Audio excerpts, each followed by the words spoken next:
Hello, hello, hello, hello, hello.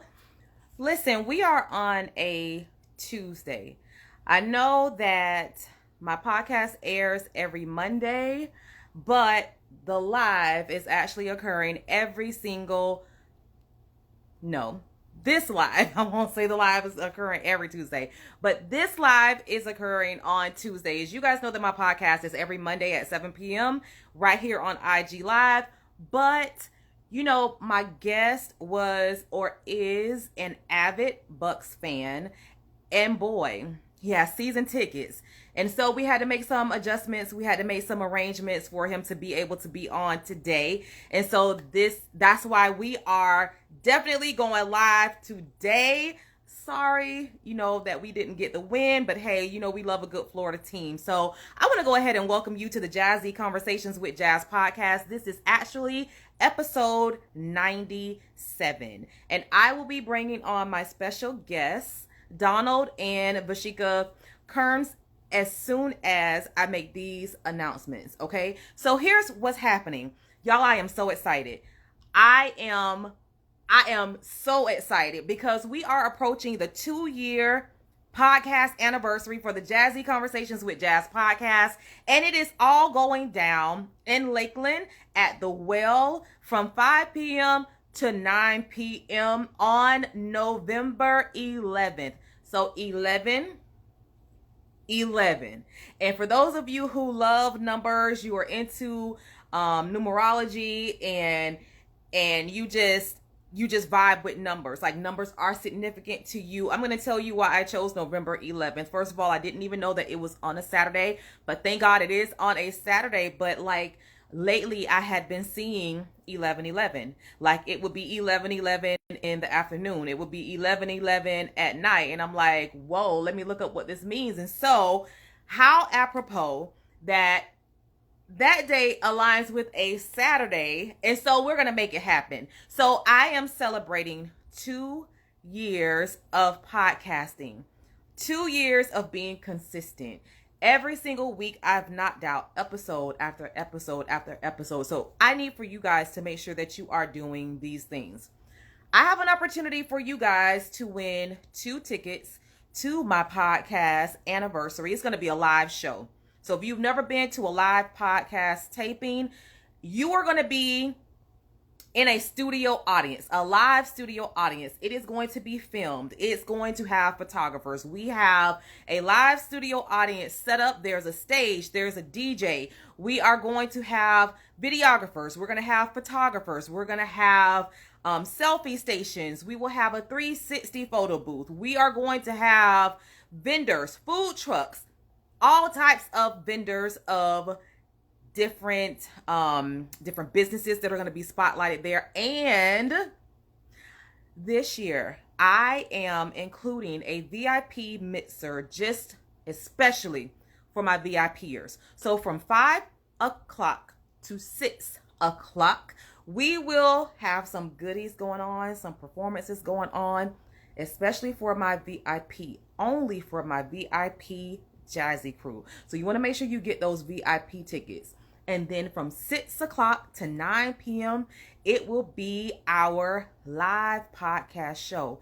And I am inviting some of your favorite podcasters to come and join me for my anniversary celebration. So look, it is going to be a great time. So if you need to unwind, if you need some motivation, if you need some entertainment, because I'm telling you, I'll be announcing my DJ very soon. My DJ is going to keep the crowd crunk. I'm going to be hosting different segments of it. So it is going to be an amazing evening. So you want to make sure that you get your tickets on eventbrite.com right now. That's right. It is live. The tickets are live. You can purchase your tickets today for the Jazzy Conversations with Jazz 2-year podcast anniversary live show.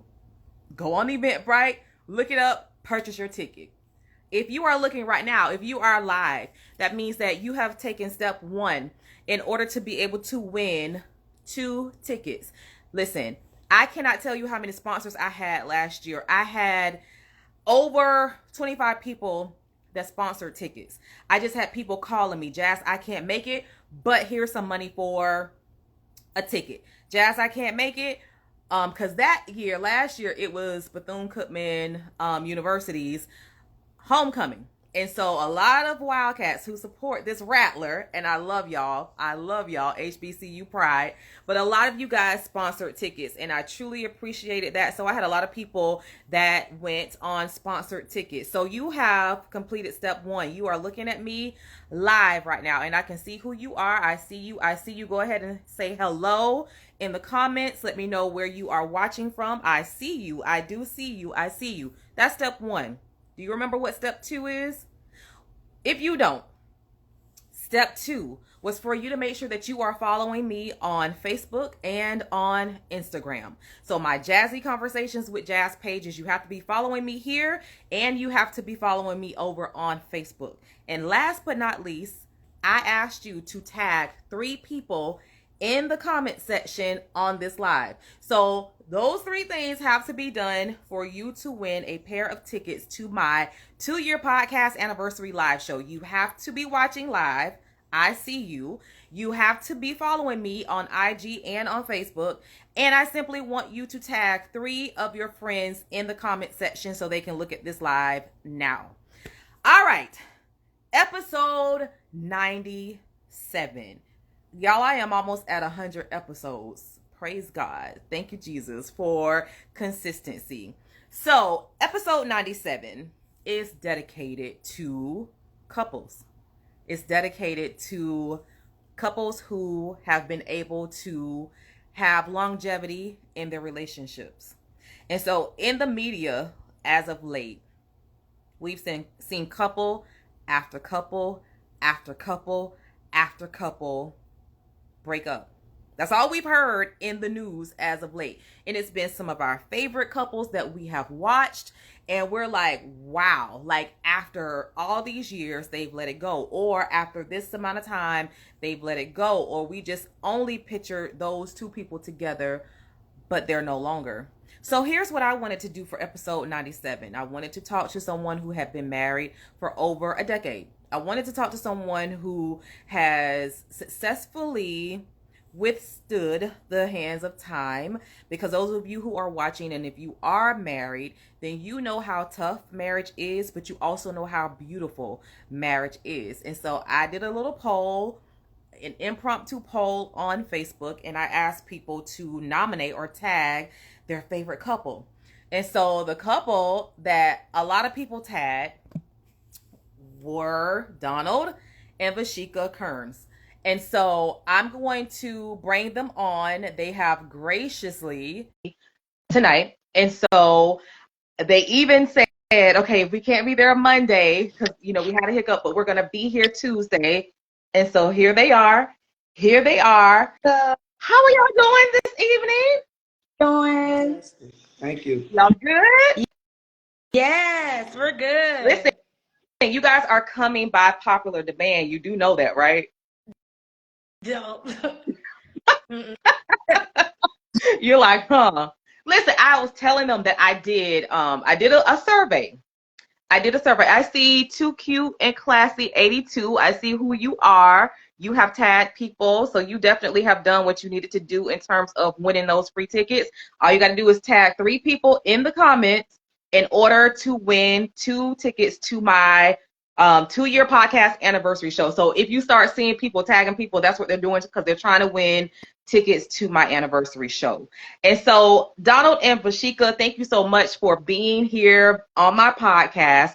First and foremost, go ahead and introduce yourselves to the audience. I'm Vesheka Kurns, maiden name Forsett. I'm from Bartow, graduated from Bartow. Woo. And I lived in Lakeland, but graduated from Bartow. Met Donald in 2010.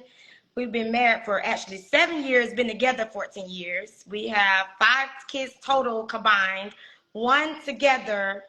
He had 2 prior, I had 2 prior, but we have 5 altogether as a committed family. And yeah, that's me. Well, my name is Don Kearns. Avid Buck fan. Go Bucks. Yes, you are. Yes, you are. Just a normal guy, hardworking, want to do, right by his family. I love that. I love that. He the laid back one. I'm the turn up one. Everybody know.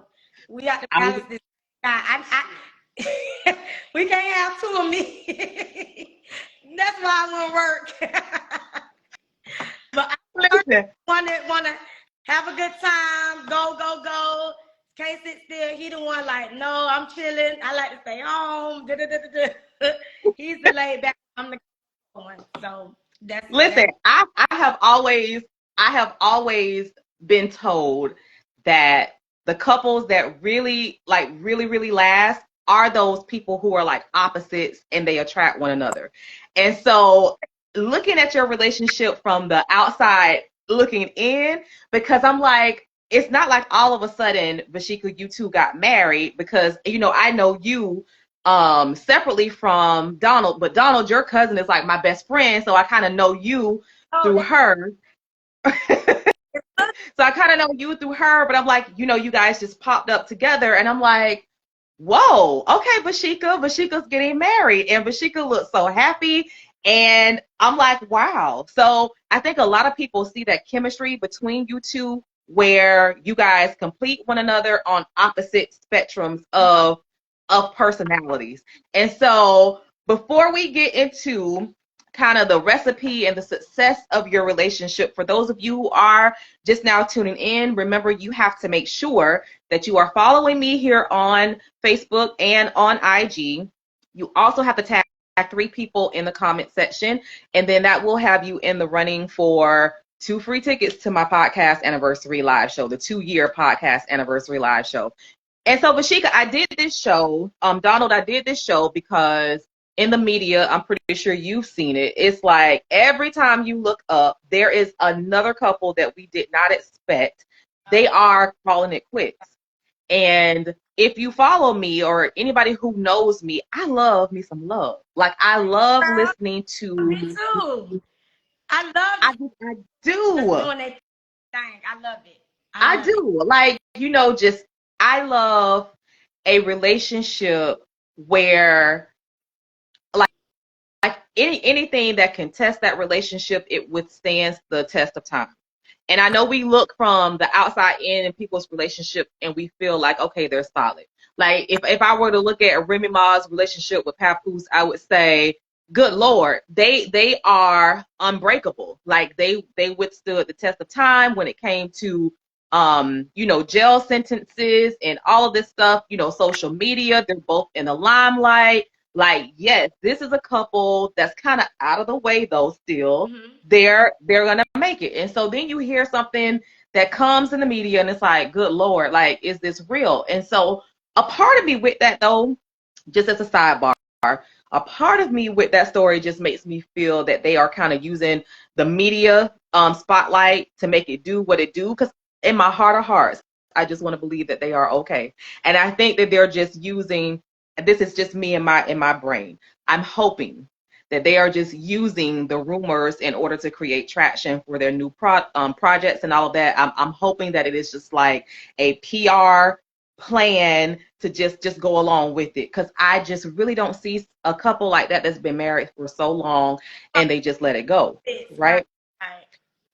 And so, we keep seeing these couples that are ending, but I wanted to talk about love tonight. And so when I did a poll on Facebook and I just asked, tag some of your favorite couples, you guys were the top couple that people said. How do you feel about that? Hey, I don't know. If it's somebody that just be around us or just know us, I mean, we don't try, we don't put on no persona for nobody. We're a typical married couple, we have our ups and have our downs, but it is what it is. We don't try to act no certain way around nobody. Like, my friends tell you, he'll act the same way he act around me.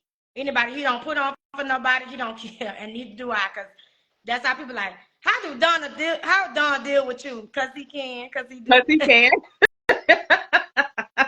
And see, that's the type of relationship that I really, really love. Like, those are the ones that I gravitate to. So in order for us to kind of get to know you guys a little better, we're going to play a quick little game. We're going to do a quick little game. Instead of my 21 questions just straight on, we're going to do a you, me, and we game. And so if it pertains to you, then you're going to point to yourself. If it pertains to the other person, you're going to point to the other person. And if it pertains to both of you guys, then it will pertain to both of you guys, right? So we're going to start it off. So I'm going to say, one of the first questions is, who noticed who first? That'll be me. Okay, so Donald, you noticed Vesheka first. Yes. Okay, tell me about that. Where was this fly thing at? Now, oddly, this was in church. Okay. At church, I'm the cameraman. Well, I was the cameraman. And so I'm always, looking around. And then I noticed her coming in. It might have been a couple of weeks. Okay. I didn't say anything. I just, noticed her. I was like, okay, wow. Okay. Possibilities there. We'll see. And then we had a men's service. Okay. And then the pastor said, hey, after service, we're going to go get a bite to eat. At that time, that's where she was working. And I just strolled over to her, casual like. And I just said, hey, nothing, that cool stuff. Okay. Not doing that. Just, hey, listen, my name's Don. What's your name? Vesheka. Hey, if you ever get time, here's my number. Give me a call. Let's have a conversation. Done. But of course she called, What? Lucky I called. Lucky. You lucky. I don't You You're lucky. consider it lucky. I consider it blessed. blessed. Okay. Yes. Okay. Okay. You agreed. You agreed that it's blessed. I like that. Okay. So prior to you meeting, who was the biggest player? That's definitely gonna be me. I would say everybody know. That's definitely gonna be me.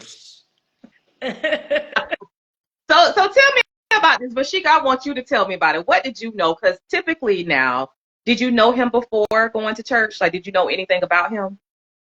Yeah, I knew a little bit about him. I didn't know much, but I knew a little bit about him because his brother and one of my cousins, my first cousin, was best friends. Okay. And all of us hung out together and chilled together. But he was like always working and was never home. So like they stayed in the same neighborhood. He stayed in the same neighborhood as my aunt.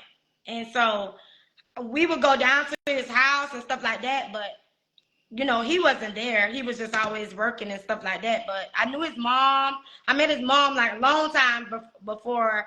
Like I never met him, but I always met his mom and his brother, of course. So I knew of him. I just didn't know him like that. Put it like that. Okay. But yeah. So when you say like, of course, like him, everybody knows him. And I knew he was a ladies' man. Okay. Back then, I did know about that, and I don't know about that when he gave my.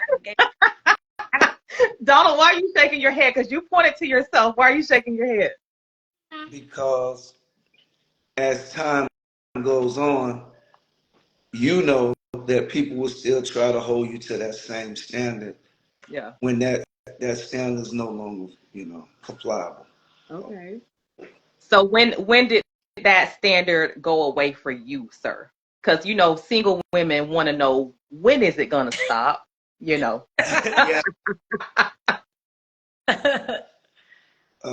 I would say about,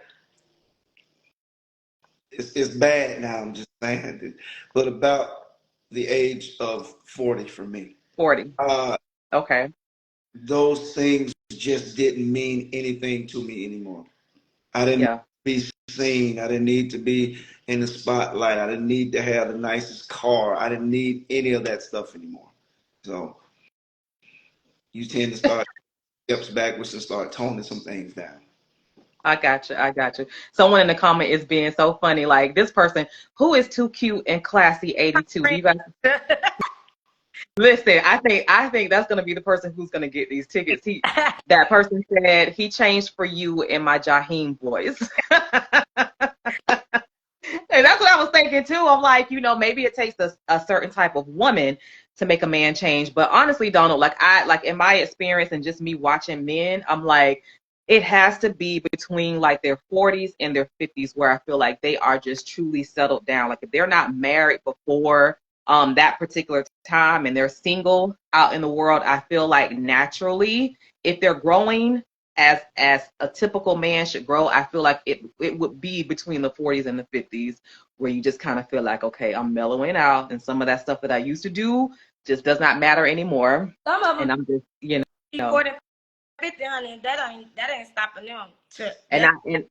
And I agree with you. And I agree 100% with you. That's why I'm trying to be, in that average range, because good Lord, we could talk about relationships and people, how the male works, how the female works, like all day. Like I'm gonna be creating a panel like that too, because that's where the juicy stuff comes in. If people are honest, like, hey, let's just be honest about it. So back to you two though. So Donald, you noticed her first. You gave, you slid her your number. Vesheka, you called. Who do you think caught feelings first? Who caught feelings first? Who caught feelings first? It's gonna be her. You think so? What? But nah, I don't think so. You don't think so? I think he caught feelings first because he proposed kind of fast. How fast was it?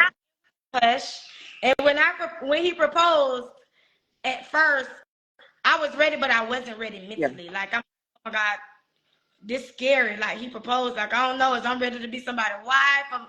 Is I'm gonna be able to, follow suit or what's wifey material? Because you gotta understand, we are age difference too. Right. I was on 26 and he was 40. What you was 40? 44.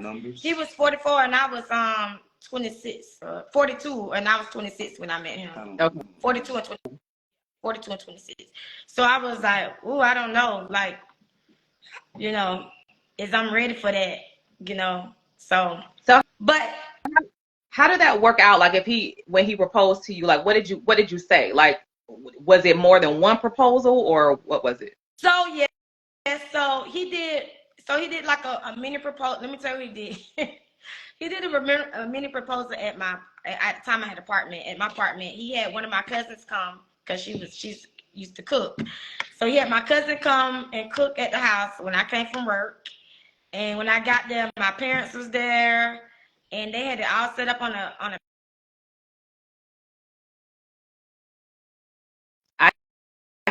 I can't hear you, Vesheka. If somebody call, I think if somebody's calling you, you probably turn your notifications off, or you got to silence your phone. Yeah. So silence your phone. So yeah. So you got to. So they were on the balcony. So we was on the balcony, and can you hear me now? Yes. You can hear me? Okay. Okay. So we was on the balcony, and they had it set up for like dinner. My parents and everything was there. So so I'm like, oh, okay, what is this? So he was just like, go take a shower and sit down. So I took a shower and I sat down. And my parents, of course they knew, so they just was smiling. I'm like, what is going on over here? So I sat down and he talked to my parents. He asked my daddy, can he marry me? He explained to him, I love your daughter. I love your grandkids. And I'm willing to take care of them. And then he talked to my mom, basically the same thing, and he asked me, and I said yes. And I said we could definitely, let's see how things work, because I was scared of what I heard what people saying when they get married, people change. Right. Like I didn't get married to him, and then he started being bossy to me and stuff like that because he was older and stuff like that, but I promise this man did not change. That's what my friends said. My friends said they love about him. He actually let me be me. And a lot of people marry people and they try to change the person or make the people different than who they are. And he never has done that, because if you try to change me, we probably wouldn't work out, or we probably wouldn't last a long time, because I am me. And and he is him, and I ain't trying to change him, because he gonna be who he is, and there's nothing you can do about it, So you have to find a place to meet halfway and figure out what you and the other person desire, what you and the person want, and you guys make that work and go from there. And you know, because people try to find happiness in the other person, and you can't make the person try to make you happy. You can't. Your person can't make me happy. I have to make myself happy. I am happy with Vesheka Kurns. That's who I'm happy with.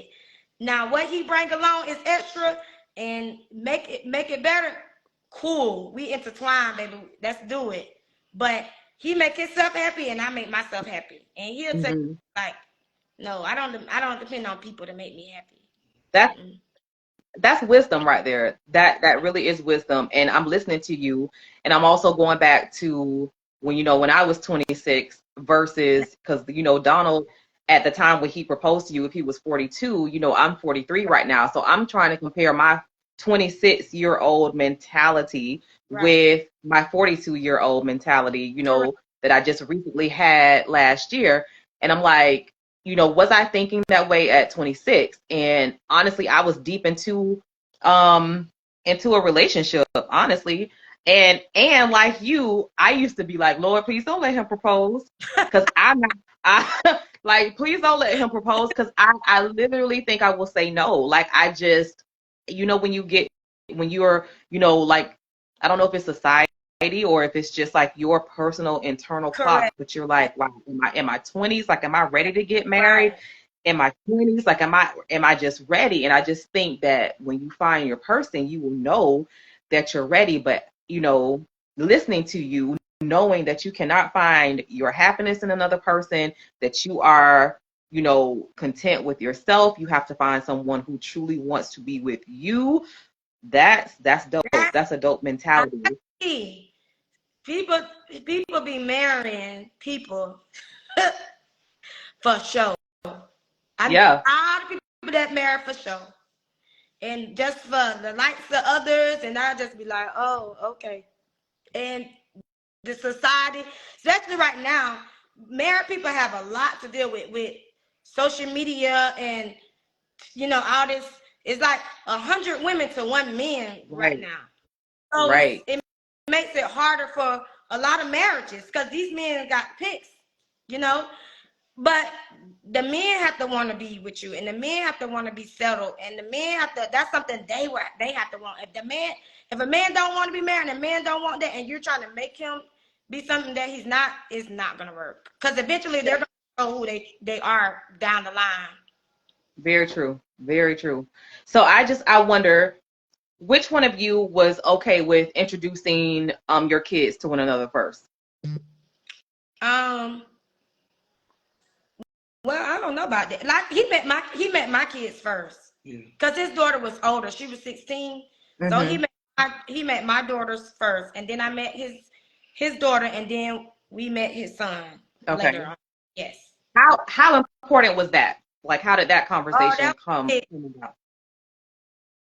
That was big, because I'm really to love my kids, so they mattered.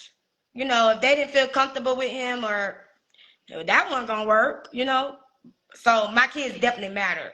But my kids was jealous at first, because my girls, because they were so used to my time. Yeah. So used to being single, and when they jump, I'm usually there, taking them here, taking them there, which I still do, but at the time it was just more. They were just so used to my attention over and over. And he was taking that away, like we would go away for the weekend, and we did. So it really wasn't really my youngest. It's kind of like my oldest. She was just like to come here and run nothing, because he was more ordered, because he's military and he was older, and I'm more like the free bird, like, go ahead and do what you do. And he was like, no, like, no, they need some structure. Like, no, this is not how we run in the household. And so they looking like, who you think he is coming up in here running something? So it was just how did you guys manage that? Like, Donald, how did you manage that? That wasn't easy, because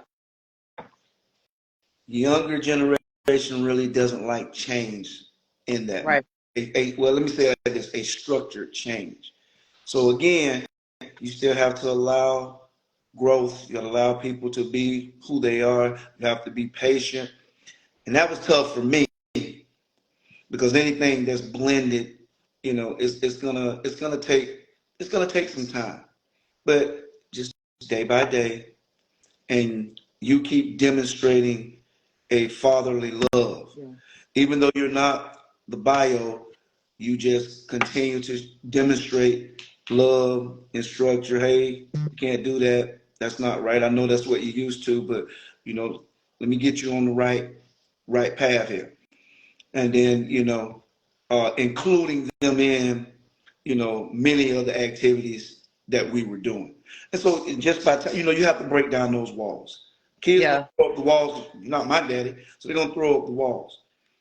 But I believe love breaks down all of that. Not talking love, but demonstrating it. Yeah. Being a man, doing what a man's supposed to do. And Absolutely. worked out. Mhm. So did you guys move in together or anything like that before you guys got engaged, or how did the blending occur? So we were staying separately, and then I got pregnant. So when I got pregnant, so when I got pregnant, he moved in with me. And then when we got married, we brought our house and got married the same year. Okay. So we got married, after we got married, we brought our house. And we got married in May, we brought our house in December. Gotcha. So how was that conversation with the kids? Like, how did they take it when you said, look, we went, or did you even have that conversation? Because I know some people don't even have that conversation. I didn't have that conversation with them because he was over all the time anyway. So Yeah. they was already used to him. He was staying over there and coming over there every day. So staying the night and stuff like that. So they eventually just, you know, was like, okay, like they didn't pay no attention. Yeah. Yeah. Yeah. Mm-mm. All right. So listen, so you guys are married, and well, you've already had a precursor because you guys stayed together for a time. You got to know, you know, how one another moves. And so I want to ask Donald this question because, you know, if you ever been into situations, or even when you guys were single, like you can, if you list all of your qualities on a piece of paper and you listed somebody else's qualities on a piece of paper and you're like, wow, we would really work together. I'm looking at you, how you scoped out Vesheka. It was something about her, you know, you asked her for her number. I want to know for you, what was it that made you want to propose to her? Like, what was it that about Vesheka that you just said, this is the one for me? Well, I don't know if I said like this is the one, but just through the process of courtship. Time out. Mhm. Because first of all, Vesheka, how many guys do you hear talk about courtship? No. I think I'm already knowing what I need right now. I just need an older dude because these dudes, they don't know. They don't know. So I'm like, look, first of all, let me just stop it right there. Like, guys, do y'all understand what courtship even means? Because Lord have mercy. Okay, continue on. I'm sorry. You know, That's funny. through that process, you know, things begin to unveil in front of you, and you go, oh, okay, she's, you know, she's really nice. Okay, she's got a little mean streak there from time to time, but okay, What? I can manage that. That's not a a problem. lie. Well, you have to take the good and the bad, Okay. because you got to process all of that. Yeah. Everything. I'm not just marrying the nice girl. I mean, you're gonna have some days, just like I have some days. Yeah. And you know, you filter out what you can handle and what you can't. And if I'm comfortable, and like I say, I was, you know, at the settling part, and not trying to make her be something that she's not. I believe you give everybody their freedom and you allow them to be who they are, so that later on in life, then they won't resent you, saying like, I should have did this and you stopped me from doing it. No, do your heart's desire. Yeah. On this side, I'm just gonna hold it down until Mm-hmm. we come out. It's the journey is hills and valleys. It's Yeah. all highs. It's hills and valleys. Yeah, And it's definitely. for as far as us, dating, the good outweighed the bad. The bad I can process through that. Gotcha. That helped me in my decision. So like Vesheka, like in terms of when you were questioning yourself, like am I ready to do these, wifey duties? Like what was your picture? Because your parents have been married forever. Like Yeah, your parents are your like roadmap to what correct. makes a great relationship works. So what was your idea of what a wife had to do? Um, from like I learned from my mom, and and they always say you kind of marry somebody kind of like your father. Yes. Is that true? That's with him and my dad have a lot of similar ways. Okay. So Yeah. they both are like homebodies. They both love football. My dad's jokey. He's jokey. He has a serious streak like my dad did too, but they both jokey people. If Yeah. anybody, he like crap all day long. Like my dad the same way. And um, another thing too, he shows a lot of love. Like, girl, I have to like hit him off of me, and I'm not that. Me and my mom are not like that. Like, I'm not an Yeah. affectionate person. Yeah. I show love other ways, Yeah. but I'm the affectionate person. I'm not like that. But he is affectionate. Like, he like to be all over me and like to cuddle with me at night, and he like to have my feet on his leg, like that type of stuff. That's how he like to sleep. That was you? So yes, that's how he is. And my dad is like that with my mom. Like, he be driving her crazy. Like, she be like, leave me alone. Like, be in the kitchen and he just be behind her, she be like, Vernon, leave me. And that's how he do. And just similar ways that they are alike. Yeah. Like, literally, my dad are alike. And I guess that they say that's what happens. Like, I mean, Mhm. trying to write one. So Yeah. So how would you describe yourself as a wife though? Like what did you feel that you would have to do? Like cook, clean, and all of that? and make sure the kids are taken care of. A lot of stuff I don't bother him about. I handle it, school stuff, and which you'll get involved in it, but I just handle more like the mommy duties, the household stuff, far as what need to be paid and bills, and he give me the money, but I make sure everything is on accord and stuff that he won't have to worry about. His main focus is basically going to work, bringing in the check, making sure the household good. If something happened, of course I run to him, but most of the time is he want to make sure the house is ran right, and that's my job as a wife. That's how I do. I plan the vacations, all of that. That's me. I handle everything. Listen, I spoke to you earlier and you said you were planning a vacation now. I said y'all are some of the most vacationing people I've ever seen in my life. Like how in the world? It's a girls trip. But still, Vesheka, I'm talking about the girls trip, the husband trip, the girls trip again, the friends trip, the husband trip, the family trip, the girls trip, the girls again. Vesheka, y'all be in the wind. Lord, you got to live it up. It's not all about working and paying bills. Yes. Relax and enjoy your life. But you don't be into Colombia. You don't be into Vesheka. You are in the wind, and I'm saying this in a comical way, but when I say I love it, I absolutely love it. Yeah, Because I share that with you, like just as sure as I'm able to just get up and go like that, that's what I want to do. And so that's why every man can't handle me. Cause he don't be gone. She'll say, hey, I'm going on a girls trip. That's it. So what are you doing, Donald? While she's on the girls trip, what are you doing, Donald? Maintaining, holding down the fort, making sure things continue smoothly as they should. Yeah. So it doesn't bother you at all. Like you're good. Nope. See, and another thing, I'm not requiring a lot of stuff. If she doesn't want to cook, Yeah, he don't make I live by myself for a long Oh, time. I will survive. I'll survive. And so, but just, I need a safe place to come to. I don't want to argue. I get enough of that at work. I don't need all of that. yeah. When I come here home, that's my downtime, that's my relaxation time. Let me be relaxed and we're fine. I can deal with whatever else. It's no big deal. Yeah.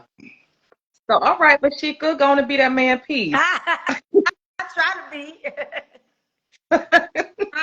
My girl.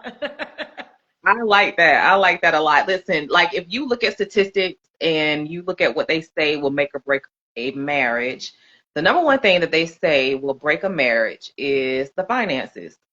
And so, of the two of you, who's the most responsible when it comes to finances? It's gonna be me. It was him. It's him.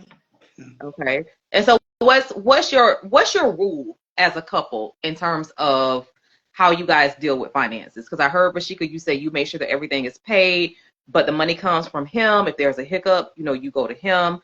How do you handle that in terms of the money conversation? Like, did you have that money conversation before you got married, or did it just morph into a routine when you saw how both of you spent money? Like, how's your money management as We a couple? keep demonstrating.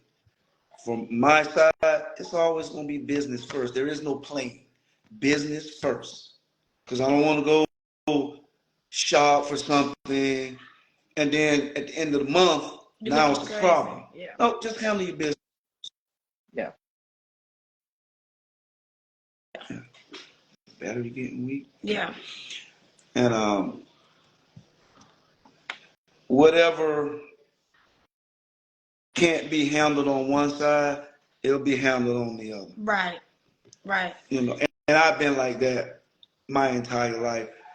I won't go do something. I'll sit back. I'll see what's going on, but I'll Yeah. go back from doing something maybe that I actually wanted to do. Say, you know what? I can do that in 6 months, and I'll push that to the side because I need to be ready in case something falls on the other side, Yeah. and it keep us out of the good times, head above water. Right, right. But Sheikah, have you always had to look at it that way, like business first? Like, Oh, have you always been? oh yeah. I definitely take care of my stuff first. Because I was a single mom, so Yeah, I had to make sure I had it to take care of my kids. yeah, So, me being growing up with my kids as a single mom, I want to make sure that we have everything that they needed. I always make sure they had stuff that they needed first, and then we go to Disney or Busch Gardens or you can get this doll or whatever. But I want to make sure all my bills is paid and everything first. I don't want to be scrapping for that, and then we out here playing. So yeah. yeah. Oh I yeah. feel you. But So when you think about your love story, what is your love story? Like if you had to write it down, what you are on a show Yeah. right now, what do you consider your love story? Um, what you mean? Like, what is our love story? Yeah. So we know the beginning. We know that you guys met in church, and Don was the cameraman. He panned over to you. He saw you a couple of weeks, consecutive weeks, and he decided to, make his move. You accepted, and then from there, how does your love story pan out? Like, how would you describe it? I can say that we basically see people like today, like a lot of still dating. yeah, basically yeah, we still dating. Still dating. We still dating. That doesn't change. He plans dates for me all the time, and he be like, "Listen, tonight we're going to Red Lobster, or we going to Orlando out to eat, or we going. I got a room this weekend in Orlando at the Rosen. We going over there, or let's go to Atlanta for the weekend." Like he still, like he makes sure that we still do things together. And a lot of people, once they get married, they don't date. A lot of girls get comfortable. Like I have gained weight since we got married, so I was like I be like, babe, I know I done gained weight, da da da da da, and he be like, it's okay, you feel beautiful, like that ain't nothing, that don't, that ain't changed to me. I be like, if I get a little bit big, I'm gonna be on that couch, so don't be playing with me, not be playing with my feelings. But no, we still date and we still hang out with each other, joke and love each other. And a lot of people when they get married, they stop doing all of that stuff. I don't know why. They just get too comfortable and they stop doing that stuff. Like I love still getting cute, dressing up for my boo and up for him looking cute and say, hey, we're going to date and making his head turn. You know, you still got to make that head turn, you know. The same thing with him. I want him to get GQ for me, smelling all good, and so I could be all up on him like, okay, babe, what you got on tonight? That smells a little good. Savage. Okay then. Boy, that Savage will get you. That's the Savage that will get you. You hear me? Let's say so that like when you say, you know, couples they get comfortable. I don't know if that's the right word. I would say maybe just the way life pans out and they get routine. And maybe it's not enough finances coming around. So you can't do a lot of stuff when there's not a lot of finances. So I don't know if it's comfortable. It's just they're trying to, you know, find their way just like everybody else. Yeah. That's true. Yeah. You know, I love that you guys say that you guys still date, you know, one another because it is so not cliche. Right. When somebody tells you, when you hear someone say that you have got to start, you got to keep doing the same things that it took to get the person, to keep the person. I don't feel like that's cliche at all. And when I hear men say that they're not necessarily falling out of love, but it's like they don't really feel like she's not doing it for him like she used to, or if women start to complain or they're, you know, second guessing the relationship, they're not happy at that particular juncture. It's because the other person has stopped doing what they did initially to get the person. Right. And so how do you manage to keep it that way? Like there's nothing that I've heard from you two that has stopped from what you guys initially did to now. So how do you keep that? How do you keep it going? I think one key thing is, and I know many people probably miss it. Just like she said, she's a single mother taking care of her kids. Right. I come along. Now, I get it. You're that breadwinner, you're that leader. But she got to be strong enough to step out of the way and let me as a man do my job. Let me do what I need to do. Just that alone will bring down the stress level. You can't have two alphas and every time the decision you're bumping heads. It cannot be two alphas. It has to be one. And I feel like, you know, the Lord put me in that position, lead them. And so she's strong enough to know when to be weak. Let me say it like that. She's strong enough to know. Just let me do what I need to do. Because what a man cares about is respect. Now, if he ain't got the respect, you're going to get a different guy. I promise you get a different guy. Yeah. And you ain't going to like that guy. He going to give you what he need to give you, but he's somewhere he's going to be respected. Now, yeah. You said somewhere. What does that mean? Keep it simple, you know. Yeah, everybody's much, and you can't do that with marriage. And people look at it as, and I know mostly it's every girl's dream, but you got to also look at it too. It's some guys' dreams to be married too, and because it was him. Like, yes, it was, and listen. He started giving me like saying, I'm not checking no more, like, what we doing. That's what he started doing to me. He was like, because he was in the church heavy. Okay. So he's like, I'm not checking, so what we doing? So I was like, oh, Lord Jesus. I said, okay, let me make sure I'm together, we right. You know, this is something I'm going to do. But no, when my kids start liking him and loving him and I have to tell him he do everything for them and do stuff for them, that's when we went on ahead and we did it. I'm loving all of this. Like I'm soaking it all in. We're so stuck on these big wedding. Whatever works for you, work for you. Right. Some people like all of that. Like that's their thing. They want to go back and have memories. I'm not questioning that, but some people, they're so stuck on just want to have that day for the big wedding. But that's not the issue. The problem starts after the wedding. Yeah. Yeah.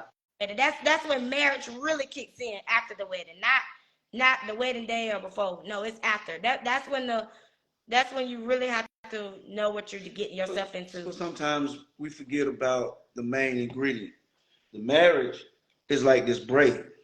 It takes 3 strands. Yeah. I'm a strand, you a strand, and then the Lord is the 3rd strand. Yeah. And if that's there, it's gonna be a problem. Yeah. That's right. That's right. Little problems will become mountains, and they'll never be resolved. Mm-hmm. And I try to keep it in that manner, not with her truth, not with my truth, but His truth. Yeah.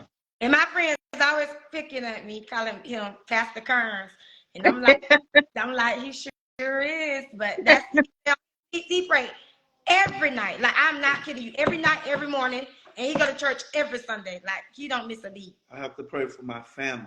Yeah. Yeah. I can't do it all, and I can't be there. Nothing about me. It's just about Him blessing and keeping us covered under His blood. And because he go to church so much, my girls, they don't start going by themselves. Like, I be like, where you coming from? Oh, I went to church. I'll be like, what? I know that's right. Vesheka, where you at? You went to church too? Listen, I watch it live on Sunday. Keep praying for me, sister. I will, sister. I got you, sister. I go every now and then, but I don't go like he do. He go every but Sunday. Nothing forced. Nothing forced. Yeah, he don't force me. Nothing forced. Yeah. Just keep walking, keep demonstrating, and at some point, they're definitely gonna follow your lead. Yeah. But you don't have to force anything. I got you. Listen, let's stay here in this leadership part, because Donald, you said something earlier that, Vesheka, I'm just looking at you. I'm looking at your relationship, because it's obviously, I feel like in order to capture you, you had to find you a man. Well, first of all, you didn't find a man. He found you. That's the key. So that dynamic, is there. But I feel like in order for somebody to have, gotten your attention and you are really considering this life with him, etc., from the man that Donald has explained himself to be, that is the type of man. And I'm listening and I'm like, yeah, like in order for somebody to come and lock me down, yeah, he's going to have to show that he's a leader. He's going to have to show that he can take this weight that I have with my 2 boys off of me. It's like nowadays we get it turned on us as females, and it's like the guy is asking, well, what do you bring to the table? Right. And we are single women, not you, Vesheka, because you got you one. But it's like us single women, we're out here like, what are you talking about? Like, how do we get on this conversation? Because I feel like that natural order of how things are supposed to be, it's like we're now repelling one another, and our roles are getting crossed, and it's like, oh, well, I'm independent. Well, what are you going to do for me? I deserve to be pampered too. And it's like we are missing it. And it's like if we fall into the rightful order, what you need, I will make sure that you have it, because you're playing your role and I'm playing my role, and we're going to meet each other halfway. So it's not so defensive when you ask me, what do I bring to the table? It's because you've already provided the table for me. So I'm like, babe, what do you want on this table? You know what I'm saying? And so it's like to hear him say he recognized what you as a woman needed. And what I heard is that he gladly stepped in and fulfilled that, because you were who he wanted. And so how did that make you feel as the person receiving that? Like, what did that feel like? Because I can imagine it was different for you. It was. And I always remember what my mama always told me, that marry somebody who's crazy about you, not you so much crazy as about them. Marry that man that's crazy about you.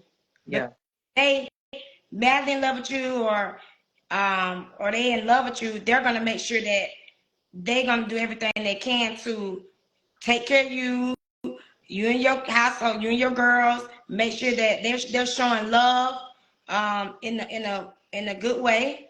They're not gonna do anything to tear you down.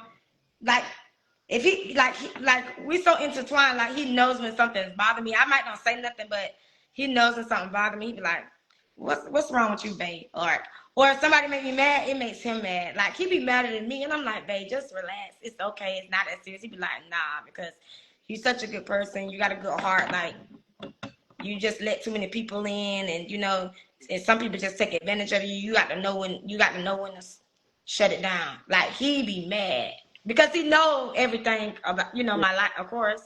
So he don't play, girl. When I say my man don't play by me, baby, he don't play by me and them kids. When it comes to me, kids, don't play by them. Got me and these kids. No. And so, no time. in your scope and in your view of receiving that, like as a woman, as his wife, like what does that make you want to do for him? Like how do you see yourself showing up for him? Anytime, and he'll tell you, anytime he needed me, I always been there. If he wanted to talk about something and shoulder to cry on, I always been that pillow for him.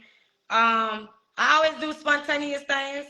He don't have to pay for the trips all the time. It's me. I pay for them trips. Like, babe, I booked us a trip. Let's go. Or for Christmas, I booked everybody a trip. That's what I did for a Christmas gift. I didn't buy all that stuff this year. I said we're going on a vacation, and I paid for everybody. He didn't come out his pocket, but that was my Christmas gift to him and the kids or whatever. But I just do spontaneous things.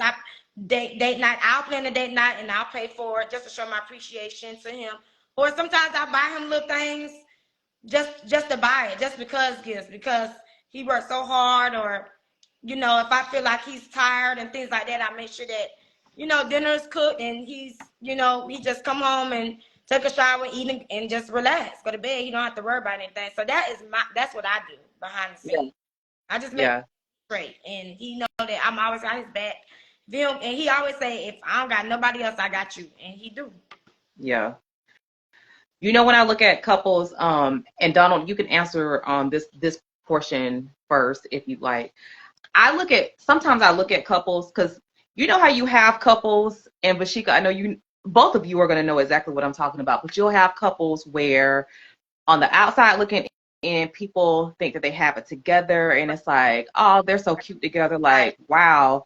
But then it's like you have heard something about this couple where it's like, I don't even know why they're married, because she's doing this and he's doing that. Like, I don't even know why they even got married. Yeah. But then there are some couples where you look at, and it's just like, some people are like, they just are like the total opposites to me. But it's like, you've never heard anything about their marriage.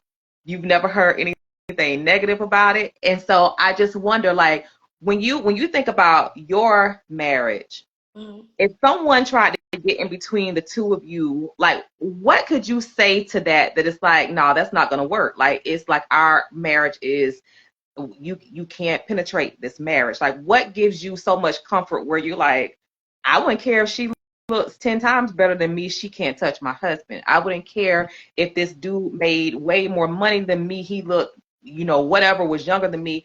I know my wife, she's not going anywhere. Like, what gives you two so much confidence to know that it's just y'all? Like, nobody's going to penetrate that. Well, as a man, I also have common sense. I know I have an attractive wife. I know if she goes to the gas station, some guy's going to say something. The ability to be able to say no when no one's looking. Right. That's the quality that has to be there. And like I always tell her, I say, you're not even the focal point. There is somebody else watching me, keeping notes. And I don't want to go stand in front of him like, hey, why was you doing this, or why was you doing that? Because I'll end up somewhere I don't absolutely want to be. Right. And that just brings us, closer. Like I say, everything is not easy. Anything worth having is absolutely going to be met with adversity. Right. And it's the times of adversity that brings you closer together if you can, fight your way through it. Yeah. Bishop, what are your thoughts on that? I don't have guys with more money than him try to talk to me and things like that, but it ain't worth it because I know what I got at home. I know what I'm dealing with. I know what I'm working with. It ain't worth it me dealing with this guy, talking to this guy, and risk it all for what I already done accomplished and already done, been dealing with for years. We know each other. Who in the world want to start all over and deal with somebody that they don't know just because they got more money? It ain't even about no money. Right, in the later ages. Who want to deal with that? And it ain't even about money. It's about who loving you. And I know that he loves me. Like, he shows it. Like, people say it, but he shows that he loves me and his kids. And even my girls will tell you. Like, of course, sometimes they bump heads, but they be like, if you and Donald ever gotta be together, we won't talk to nobody else. Like, we won't let nobody else come. They team done. They don't play. They don't play. Say, yeah. So listen, like you two, like I said, we were saying that you two are kind of like the total opposites. But I've seen, Donald, I've seen you out with Vesheka. Listen, Vesheka is the life of the party. Vesheka is the person where it's just like it's all fun. You're going to get hey. She ain't saying hey at the party. There's something wrong with it. Go check on her. Go take a pulse, her temperature. She all right. But she is just like the life of the party. And so, like, what does it feel like when you like are the husband, like in like the background, and you just looking at her like, what you thinking? What you thinking? I told her that. I said, see, I can go the rest of my life in the shadows. You can shine. So it's more like I'm just like a bodyguard, just making sure, allowing her. I don't have to interject in everything. Just, relax. Because I really don't have any plans on like going out party. Yeah, he don't like. When it's my birthday, I say, don't do nothing. She'll have my whole family coming, huge party, the whole night. Yeah. And for me, that part of me is gone. I'm done with that. And he don't drink or smoke or nothing, so I can get tipsy and and I know I got a designated driver, so we good. So we definitely. If it's somewhere I want to go, I'm like, babe, you driving? And it's so funny because we got a routine, so I always mostly drive there, and he know that he's driving back. Yeah. Yeah.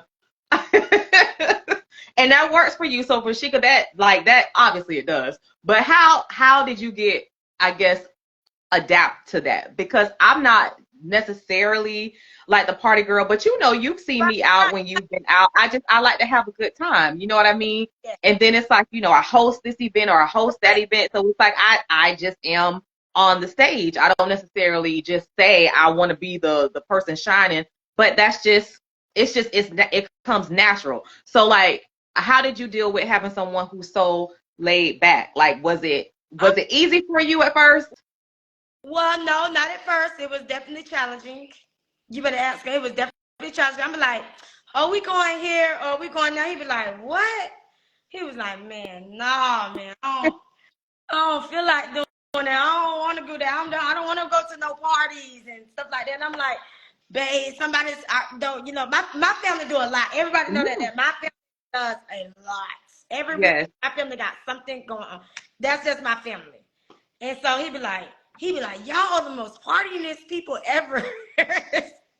And y'all always got something going on, And as the years came along, he just adapt to it and just come along. Now he'll come along. He don't go to everything, but most majority he will. Like if it's a birthday party or dinner or something like that, or they having to cook out something like that, of course. But like if it's like club, well, I don't go to no clubs, but like party stuff like that. Stick my head in. Yeah. I'm going home. Hey, babe, I'm going home. Yeah, he don't do it. I don't enjoy the atmosphere. Yeah, he don't. I don't enjoy that. But I like to dance, so he know that I like to dance. So he will take me to places like where I can dance, like brunches and stuff, safe environments. Yes. So brunches and things like that. The nightlife, no. Unless I'm like, or homeboys them having a party, or my homegirls them having a party, I'll go to something like that if invited. But as far as like clubbing and stuff like that, no, I don't do that. But I do brunches and daytime stuff like that with my homegirls and things like that. You know, I do that, and he don't mind me going. I mean, it's a safe environment. It ain't nothing. It's just a brunch and music and a little drink, and he know that I love to have a good time. Take my little 2-step, drink my little drink, and Right. be good. Right. So and that's it. Hey, And that's it. just bounce with me. Although I will check the outfit before she leaves. You listen. Oh yeah, he will. He be like, no, you're not walking out here with that on. I be like, oh, it's just a little short. He be like, I'm gonna change. I love it. I love it. And Donald, I know you loving it too when she come home, you know, when them brunch drinks kick in, you already know. He said that's the best part. I know that's right. I know that is right. Listen, I just in the midst of this, I'm gonna tell you, and I may even answer this question, but I'm gonna give you a scenario. I'm gonna give this scenario to those people out there who are kind of posing this question, because some people just feel like, is marriage today, is it worth it? Because some people don't even view marriage in the same way that it should be viewed. Some people have open marriages. Some people have unconventional marriages. Some people have just these marriages, I guess, that work for them. Well, And so, okay. You can go ahead, Michigan. Marriage is not for everybody. Mm-hmm. Like every man and every girl on earth think they have to get married. Mm-hmm. Some people are not desired to get married. Right. Like on earth, God, that's what He wants. Right. He wants men and women to get married and have families and be fruitful and things like that. But it's not for everybody, and sometimes you might not. You have to find what works for you. Every marriage is different. See, some people look at some people and try to copy and try to do. You can't do that. You have to work for Vesheka and Donald. Right. I can't do what Jay-Z and Beyonce. Any of the celebrities. I got to do with. Look at them. They celebrities. They have more issues than anybody on the earth. So you can money and fame and looking at other people. Right. You got to do what you in your household and what makes you happy in your household. That's what you have to do. And I feel, and to anybody that's out there looking, find somebody who find your peace, find your love, find the one that cares about you. The one who want to be the one who wants to be married, the guy that says, "Listen, I'm ready to settle down. This is what I want." Yeah. Not you pressuring him. Well, when are we doing this? And when you do that, you're gonna get the wrong guy. Trust me. Because you're pressuring him to do something that he's not ready to do. He has to be ready to do that. Right. And I think you hit on something very, very poignant into the question that I was asking, because you're right. I don't think that marriage is for everybody. I used to feel like, yes, that's the goal. That, I mean, like, why are we in a relationship if that's not what we're doing? Sort of, kind of, because I was in a very long relationship without getting married. So it's just like, it's just who you're with, right? But I remember the question is, or the statement is, I've heard a lot of guys say or pose this question to females, like, well, why do you feel like you have to get married? Like, why is that the end goal? Like, do you really feel that marriage is going to make me care more for you than us doing whatever we're doing? And so I remember when I was because I've been single for a minute, right? And so I just remember being in the hospital, like out of nowhere. Like last Christmas, I was in the hospital on Christmas. I was admitted into the hospital on Christmas Day. And I spent 4 days in the hospital. And when I say that was the loneliest time of my life, and my brother-in-law, who's a pastor, he came in, and it's like he had tears in his eyes, and he was like, Jazz, he was like, who is going to take care of you? And I was like, right. That hit me like a ton of bricks. Because it's like I'm looking around, and it's like, it's nobody. You know what I mean? It's like my mom's here, my family, yes. But I'm like, at the end of the day, when you go home, it's like, I have to be the strong one for my kids. Like, there's no one to pamper me here. There's no one to care for me. There's no one to protect and provide and all of that. And when I say it, like, he said that last year, and I'm just like, that has stuck in my head for like the longest, and it is still a thing that kind of like, it just gets me. Like, that cut deep, because I couldn't say nothing to him. I was like, I mean, he was literally, it's like he was looking at me like, but I'm like, brother-in-law, I ain't a problem. Like, talk to these dudes. Like, you know what I'm saying? Like, you made me feel this way. I know what you were saying, but I'm like, at the end of the day, though, I don't feel that I'm the problem. So I say this to you: if you're talking to somebody who just asked why marriage, like what is it about marriage where you're like, marriage, absolutely, like, there for us is no other way, like, absolutely marriage. Why would one need to get married? It's honorable before God, and He will bless it as long as you continue to cultivate it and put the time in. That's the family.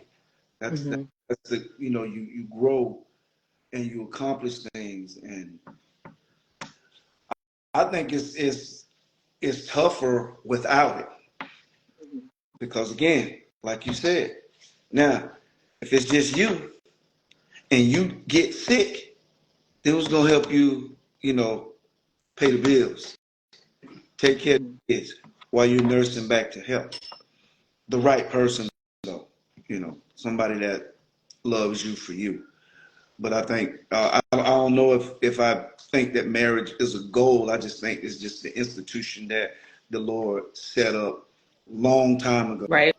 It wasn't Adam. The Lord brought Eve to Adam. Adam didn't ask for that. It was given to him. So that's the way I want to treat my wife, as a gift. Right. And continue to build. When you come home, Vesheka, like, what are you looking forward to whenever you come to him? Like, when you've had your day, like Donald said, a man needs respect. When he comes home, he needs his peace from whatever he's had to face in the world. When you come home and you know that you are coming home to your husband, not your boyfriend, not someone you're shaking up with, right. What is that feeling? Describe for me that feeling that you, and I know it's like you've been doing it for years now, but just think deeply about it. Like, what does that feel like? What's that feeling? I'm coming home to my best friend every day. If something was to happen to him, God forbid, I would be devastated, because I wouldn't even probably know how to manage or how to live without him, because I'm so used to him. Him in the bed with me every night, and his body up against my body, and even like when he gone to work or I'm gone or something, it feels weird because we're so used to being up under each other, and I'm so used to him coming home and I'm talking to him and he's talking to me about our day. Normally that's what it is. We talk about our day. Then he's like, what we eating? That's the main thing. What we eating? And if I don't cook something, I tell him, I'm cooking this, or I'm going to go to the store, or I just grab this. I feel like cooking, but I went and got this, and he'd be like, all right, whatever. But long as he take his shower and watches football, girl, because he is a football junkie. I think he need to marry football. I think that's who he need to marry, because he's. I'm gonna tell you this right now, Dawn. I want one of them game tickets. Dawn had me to reschedule my whole podcast around his season tickets to the Bucks game. Girl. When I said what? I forgot. Honey, that he was going to that game. I thought it was on a Sunday. I always take to the Atlanta Falcon game. Might be able to work you in. Might be able to work in. Look, I'm gonna take both of y'all with me, because y'all need to be my good luck charm.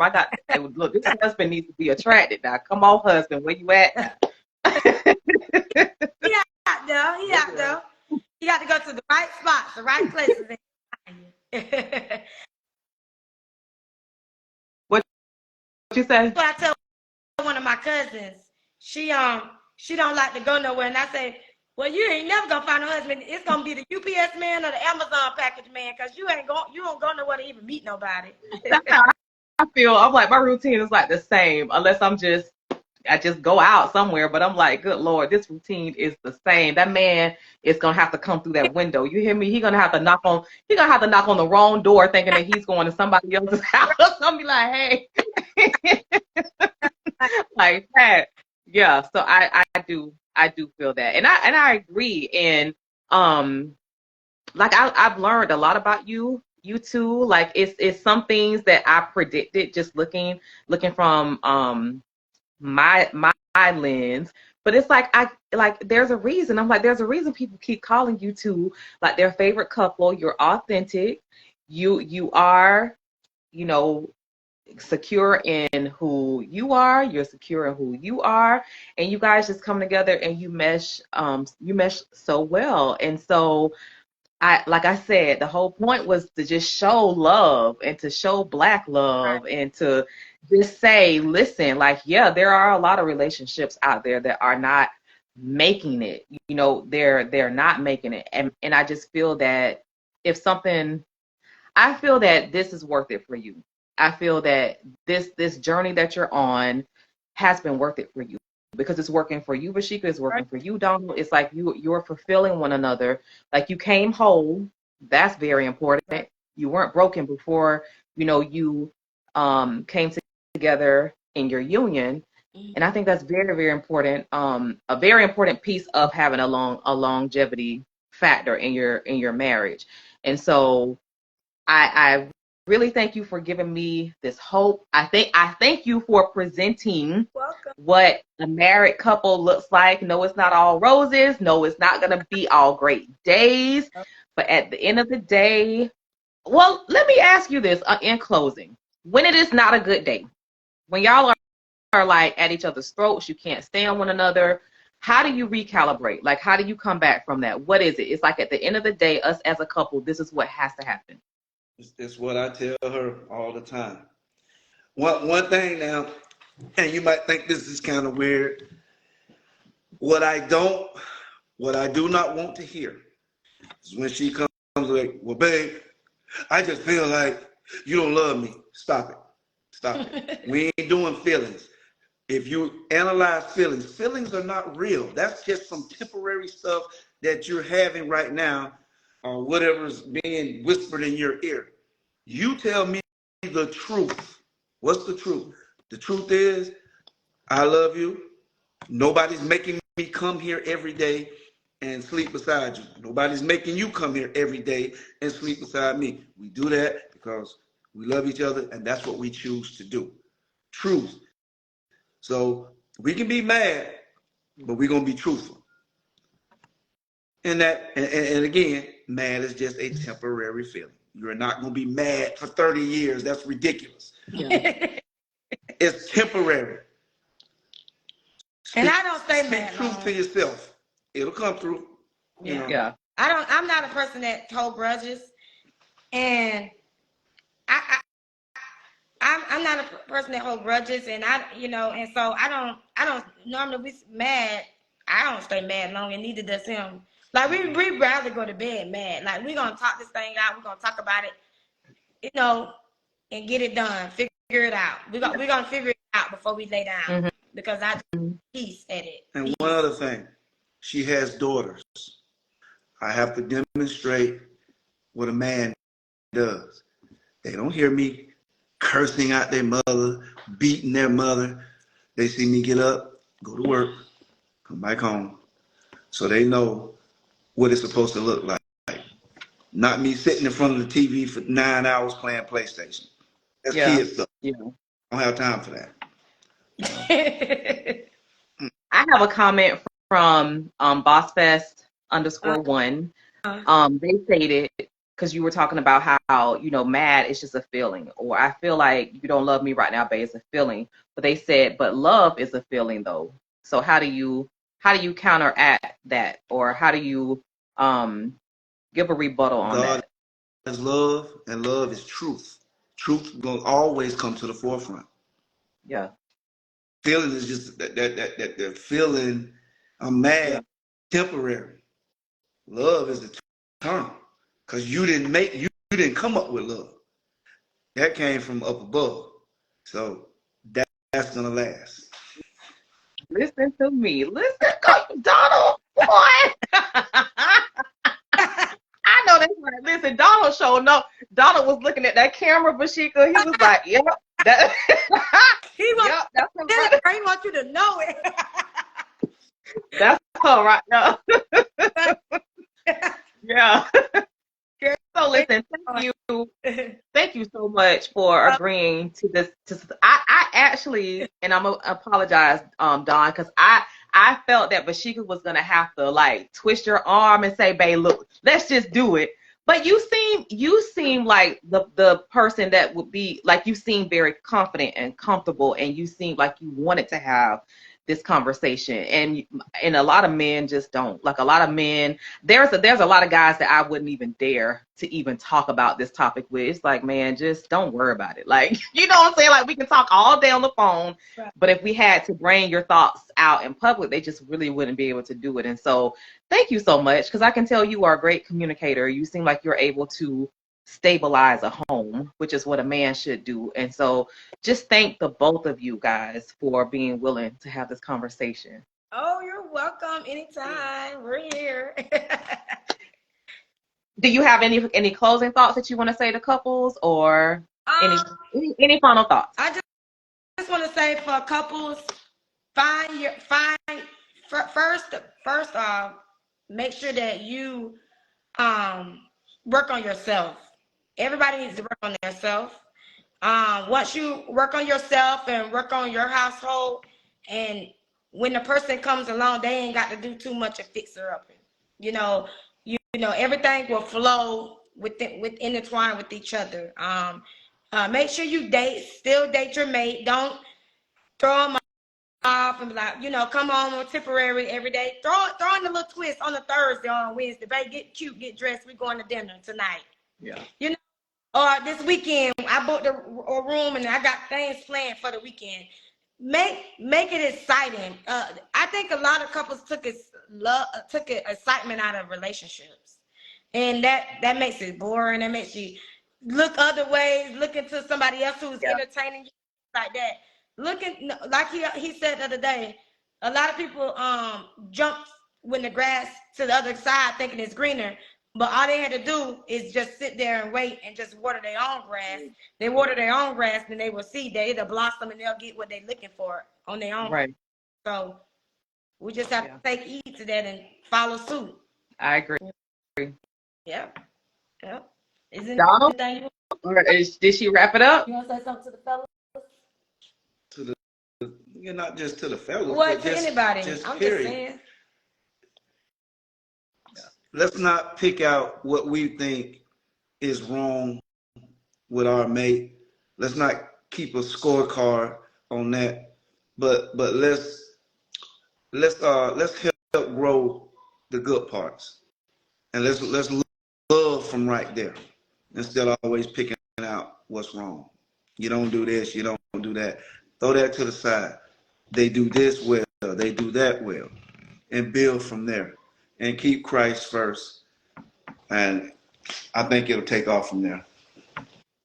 Listen, there you have it.